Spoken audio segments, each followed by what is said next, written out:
আসল করে এক বাবির থানে একটা বাচ্চা হারিয়ে খাওয়া যায় না, আসে বসে আছে খবর।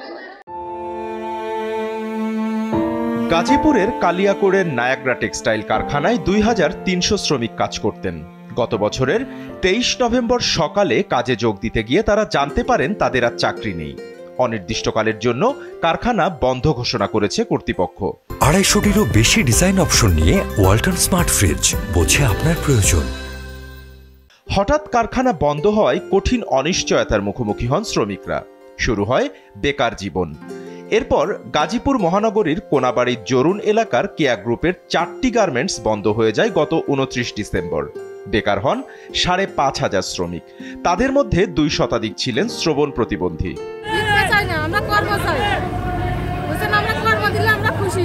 এদিকে দেশের সবচেয়ে বড় শিল্প গ্রুপগুলোর মধ্যে অন্যতম বেক্সিমকো গ্রুপ। গাজীপুর মহানগরীর সারাপ এলাকার বেক্সিমকো শিল্প পার্কে 16টি পোশাক কারখানায় কাজ করতেন 42,000 শ্রমিক। প্রতিষ্ঠানটির মালিক সালমান এফ রহমান ছিলেন সাবেক প্রধানমন্ত্রী শেখ হাসিনার বেসরকারি বিনিয়োগ ও শিল্প উপদেষ্টা। 5 আগস্ট হাসিনা সরকারের পতন হলে গ্রেফতার হন সালমান এফ রহমান।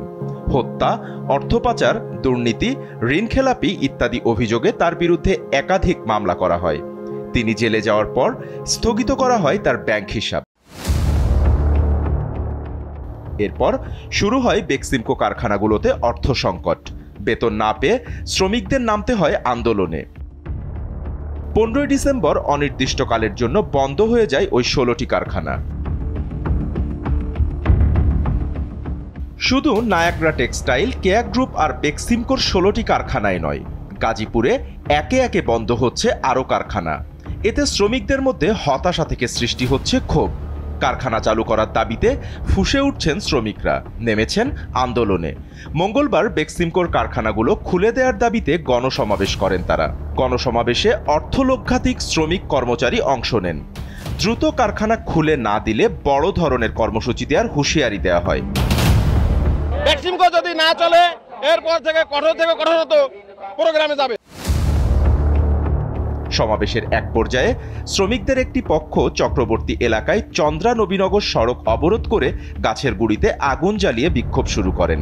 এ সময় উত্তেজিত শ্রমিকেরা সড়কে চলাচলরত 1/2 শতাধিক যানবাহন ভাঙচুর করেন। এক পর্যায়ে মালবোঝাই একটি ট্রাক ও 3টি বাসে অগ্নিসংযোগ করা হয়।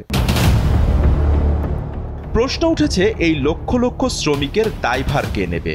তারা এখন কোথায় যাবেন পরিবার পরিজন নিয়ে? তারাও জানেন না এ অসন্তোষের শেষ কোথায়। কোথায় বললে তারা বিচার পাবেন? কাকে বললে মিটবে তাদের পেটের ক্ষুধা?